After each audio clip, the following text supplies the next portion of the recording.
जय हिंद साथियों, स्वागत है आप सभी का आपके अपने YouTube channel target with Ajit में। साथियों, उम्मीद करता हूं कि आप सभी स्वस्थ होंगे और अपनी अपनी तैयारी ज़बरदस्त तरीके से कर रहे होंगे। तो साथियों, आज के इस क्लास में हम डिस्कस करने वाले हैं कृषि विज्ञान के उन सभी महत्वपूर्ण प्रश्नों के बारे में जो कि आप सभी के यूपीटीपीएससी AGTA, IFFCO AGT, NSC, FCI इत्यादि कृषि परीक्षाओं के लिए मोस्ट इम्पॉर्टेंट हो जाती हैं। तो सही प्रश्नों को ध्यान से देखिएगा क्योंकि दिए गए सभी क्वेश्चंस एग्जाम ओरिएंटेड और सिलेक्टिव हैं। तो आइए देखते हैं। जैसे पहला प्रश्न है, हेरिंगबोन विधि है। बात करें हेरिंगबोन विधि की, तो यह किसकी एक विधि होती है? तो इम्पोर्टेंट क्वेश्चन याद रखिएगा, जल निकास की। जल निकास की एक विधि है क्या? हेरिंगबोन विधि। इम्पोर्टेंट क्वेश्चन है, याद रखिएगा। नेक्स्ट क्वेश्चन है, भीड़ का वैज्ञानिक नाम है। इनमें से आपको बताना है भीड़ का वैज्ञानिक नाम कौन सा है? तो याद रखिएगा, ओविस एरिस। ओविस एरिस जो कि भीड़ का वैज्ञानिक नाम हो जाता है। बात करें कपरा हिरकस की, तो याद रखिएगा बकरी का जो कि वैज्ञानिक नाम हो जाता है। और बॉस इंडिकस की बात करें तो गाय का जो कि वैज्ञानिक नाम हो जाता है। बुबेलस बुबेलिस की बात करें तो भैंस का जो है कि वैज्ञानिक नाम हो जाता है। तो ये सभी पॉइंट इंपॉर्टेंट हैं, याद रखिएगा। यदि भेड़ की बात करें तो सबसे अधिक फैट किसके दूध में पाया जाता है? तो ये भी याद रखिएगा, भेड़ के दूध में ही पाया जाता है। कितना पाता है? 7.9% तक पाया जाता है। तो इम्पॉर्टेंट पॉइंट है, याद रखिएगा। नेक्स्ट क्वेश्चन है, निम्न पशुओं में से यूडोरुमनेट कौन सा है? इनमें से आपको बताना है यूडोरुमनेट पशु कौन सा हो जाता है? तो याद रखिएगा, ऊँट जो होता है यूडोरुमनेट पशु होता है। क्यों? क्योंकि इसका पेट जो कि 3 भागों में बटा होता है। कितनी भागों में? 3 भागों में बटा होता है, जिसकी वजह से इसे यूडोरुमनेट पशु के नाम से भी जानते हैं। इम्पॉर्टेंट क्वेश्चन आपके एग्जाम में पूछा जा सकता है। नेक्स्ट क्वेश्चन है, यदि ऊँट में 4 अस्थायी कृंतक हों तो उम्र होगी। बात कर रहा है ऊँट की, कि ऊँट में 4 अस्थायी कृंतक हो तो उस ऊँट की उम्र क्या होगी? तो याद रखिएगा 6 वर्ष होगी। कितना होगी? 6 वर्ष होगी। और वहीं बात करें कि यदि ऊँट में जो कि 6 अस्थायी कृंतक दांत हों तो उसकी उम्र कितनी होगी? तब कितना हो जाएगा? 8 वर्ष हो जाएगा। यानी कि जितने अस्थायी कृंतक होंगे उनमें +2 कर देंगे तो ऊँट का जो कि उम्र निकल आएगा। इम्पॉर्टेंट पॉइंट है, याद रखिएगा। नेक्स्ट क्वेश्चन है, पुस्तक a history of agriculture in India किसके द्वारा लिखी गई? साथियों, आप सभी के AGT एग्जाम में जो कि पुस्तक एवं लेखक से संबंधित एक क्वेश्चन तो लिख के ले लीजिए, पूछा ही पूछा जाना है। इसलिए ये क्वेश्चन इंपॉर्टेंट हो जाता है कि पुस्तक a history of agriculture in India किसके द्वारा लिखी गई? तो याद रखिएगा, MS रांधवा के द्वारा लिखी गई। किसके द्वारा? MS रांधवा के द्वारा लिखी गई है। तो साथियों, क्वेश्चन का लेवल आप सभी को देख के पता चल रहा होगा कि दिए गए सभी क्वेश्चंस एग्जाम ओरिएंटेड और सिलेक्टिव हैं। तो वीडियो की क्वालिटी और कंटेंट आप सभी लोग को पसंद आ रहा हो तो प्लीज़ वीडियो को लाइक और शेयर करके चैनल को सब्सक्राइब जरूर कर लीजिएगा, क्योंकि मैं डेली आप सभी एक्सपीरियंस के लिए ऐसे ही रिवीजन क्लास लेकर के आता रहता हूँ। नेक्स्ट क्वेश्चन है, पादप एवं जंतु अवशेषों तथा जैव पदार्थों की अपघटन क्रिया के द्वारा नए यौगिक के संश्लेषण प्रक्रम को कहते हैं। किसकी? नए यौगिक के संश्लेषण प्रक्रम को क्या कहते हैं? तो याद रखिएगा, ह्यूमिफिकेशन कहते हैं। क्या कहते हैं? ह्यूमिफिकेशन कहते हैं। नेक्स्ट क्वेश्चन है, खनिज होसमेनाइट किसका स्रोत है? बात करा है खनिज होसमेनाइट किसका स्रोत है? तो याद रखिएगा, मैग्नीज का स्रोत है। किसका स्रोत होता है? मैग्नीज का स्रोत हो जाता है। नेक्स्ट क्वेश्चन है, सिल्ट का कणाकार होता है। साथियों, मोस्ट इंपॉर्टेंट क्वेश्चन है सॉइल साइंस का। यहाँ से एक क्वेश्चन आपके एग्जाम में देखने को मिल सकता है, जिसमें सबसे फेमस होता है क्ले। क्ले की पार्टिकल साइज़ कितनी होती है? तो 0.002 mm से भी क्या होती है? कम होती है। किसका? क्ले की साइज, लेकिन यहाँ बात हुआ है सिल्ट की। तो सिल्ट के कण का आकार कितना होता है, याद रखिएगा 0.02 से 0.002 mm होती है। यह इम्पॉर्टेंट क्वेश्चन है, इसको याद रखिएगा। नेक्स्ट क्वेश्चन है, पीएच की धारणा की खोज किसने की थी। मोस्ट इम्पॉर्टेंट क्वेश्चन है कि पीएच की धारणा की खोज किसने की थी। तो याद रखिएगा सोरेनसन ने की थी। किसने किया था, सोरेनसन ने किया था। नेक्स्ट क्वेश्चन है, सूरजमुखी फसल में सिंचाई के लिए सबसे संवेदनशील अवस्था कौन सी है। मोस्ट इम्पॉर्टेंट क्वेश्चन ये भी हो जाता है कि सूरजमुखी फसल में सिंचाई के लिए सबसे संवेदनशील यानी कि क्रांतिक अवस्था कौन सी होती है। तो याद रखिएगा फूल आने की अवस्था, जो फ्लावरिंग स्टेज होती है, वो सूरजमुखी की फसल में सिंचाई की सबसे संवेदनशील अवस्था हो जाती है। नेक्स्ट क्वेश्चन है, पीले चिपचिपे जाल का उपयोग किसकी रोकथाम के लिए किया जाता है। मोस्ट इम्पॉर्टेंट क्वेश्चन है कि पीले चिपचिपे जाल का उपयोग किसकी रोकथाम के लिए किया जाता है। तो याद रखिएगा माहू की रोकथाम के लिए, यानी कि एफिड्स की रोकथाम के लिए पीले चिपचिपे जाल का प्रयोग किया जाता है, जिसमें माहू आकर के चिपक जाते हैं और उसका रोकथाम आसानी से कर लिया जाता है। नेक्स्ट क्वेश्चन है, सूरजमुखी किस पोषक तत्व की कमी का संकेतक है। बात करें सूरजमुखी के पौधे की कि किस पोषक तत्व की कमी का संकेतक होता है। याद रखिएगा बोरॉन की। बोरॉन की कमी का संकेतक होता है कौन सा पौधा, सूरजमुखी का पौधा।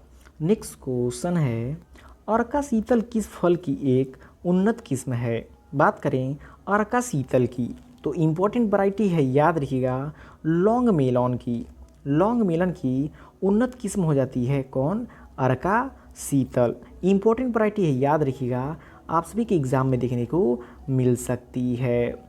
नेक्स्ट क्वेश्चन है, किस राज्य में केले का उत्पादन सबसे अधिक होता है। बात करें साथियों केले के उत्पादन की, सबसे अधिक केले का उत्पादन जो कि तमिलनाडु राज्य में होता है। किस राज्य में होता है, तमिलनाडु राज्य में होता है। नेक्स्ट क्वेश्चन है, अपेटाइट एक खनिज समूह है जिसमें मुख्य रूप से क्या होता है। बात करें अपेटाइट खनिज समूह की, उसमें मुख्य रूप से जो कि फास्फोरस होता है। क्या होता है, फास्फोरस होता है। सॉइल साइंस का मोस्ट इम्पॉर्टेंट क्वेश्चन है, नोट कर लीजिएगा। नेक्स्ट क्वेश्चन है, मूंगफली में आधार बीज उत्पादन हेतु पृथक्करण दूरी रखते हैं। साथियों मोस्ट इम्पॉर्टेंट क्वेश्चन है और आप सभी के यूपीटी एग्जाम में जो कि आइसोलेशन डिस्टेंस से एक क्वेश्चन 100% पूछेगा ही पूछेगा। जिसमें बात करें मूंगफली की, तो मूंगफली में आधारी बीज उत्पादन हेतु पृथक्करण दूरी कितनी होती है, 3 मीटर रखते हैं। क्यों, क्योंकि देखिए जितने भी सेल्फ पॉलिनेटेड क्रॉप्स हैं उनमें आधारी बीज उत्पादन की पृथक्करण दूरी कितनी होती है, 3 मीटर होती है। जितने भी जो कि सेल्फ पॉलिनेटेड क्रॉप्स होते हैं और जो कि बाकी क्रॉस पॉलिनेटेड की अलग अलग होती है। तो इम्पॉर्टेंट पॉइंट है, याद रखिएगा। नेक्स्ट क्वेश्चन है, बीज सूचकांक सीड इंडेक्स कहलाता है।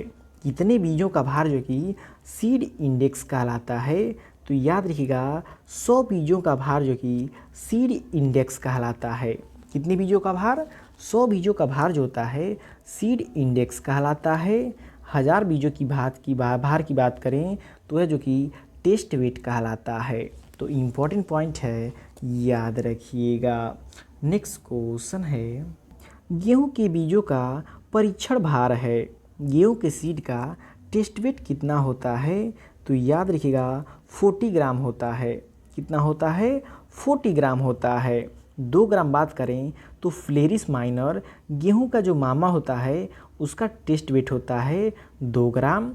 और 21 ग्राम टेस्ट वेट की बात करें तो बासमती जो चावल है उसका टेस्ट वेट कितना होता है, 21 ग्राम होता है। और 25 ग्राम जो कि नॉर्मल धान का टेस्ट वेट होता है। तो इन तीनों को याद रखिएगा, एग्ज़ाम में पूछे जा सकते हैं। नेक्स्ट क्वेश्चन है, निम्न में से कैच फसल है। इनमें से बात करें कि कैच क्रॉप के अंतर्गत कौन आता है। तो मूंग, उड़द और प्याज ये तीनों जो कि कैच फसल की श्रेणी में आते हैं, इसलिए राइट आंसर ऑप्शन डी हो जाएगा, उपयुक्त सभी। तो इम्पोर्टेंट क्वेश्चन है, याद रखिएगा। नेक्स्ट क्वेश्चन है, ऐसी फसलें जिनके लिए भू परिष्करण क्रियाएं करना आवश्यक है कहलाती हैं। ऐसी फसलें जिनके लिए भू परिष्करण की क्रियाएं करना आवश्यक होता है, वे फसलें क्या कहलाती हैं? याद रखिएगा, एरेबल फसलें कहलाती हैं। क्या कहलाते हैं? एरेबल फसलें कहलाती हैं, जिनमें जो कि भू परिष्करण क्रिया करना आवश्यक होता है। नेक्स्ट क्वेश्चन है, एक ही खेत में नारियल, काली मिर्च, हल्दी की साथ साथ फसल लेने की क्रिया कहलाती है।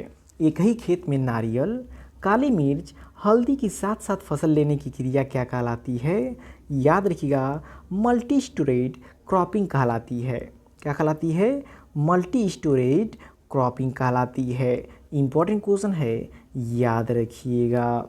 नेक्स्ट क्वेश्चन है, कृषि फसलों में फिनाइल म्यूरिक एसीटेट पीएमए रसायन का प्रयोग करते हैं।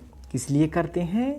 तो याद रखिएगा, वाष्पोत्सर्जन को कम करने के लिए, वाष्पोत्सर्जन की क्रिया को कम करने के लिए जो कि कृषि फसलों में पीएमए रसायन का प्रयोग करते हैं, जो कि स्टोमेटा के खुलने व बंद होने की क्रिया को भी कम करते हैं। तो वो कब डिपेंड करेगा? जब वाष्पोत्सर्जन की क्रिया कम होगी, यानी कि रंध्र जो कि कम बंद होगा और खुलेगा, वो किससे निर्धारित करता है? पीएम में फिनाइल म्यूरिक एसीटेट के द्वारा निर्भर करता है।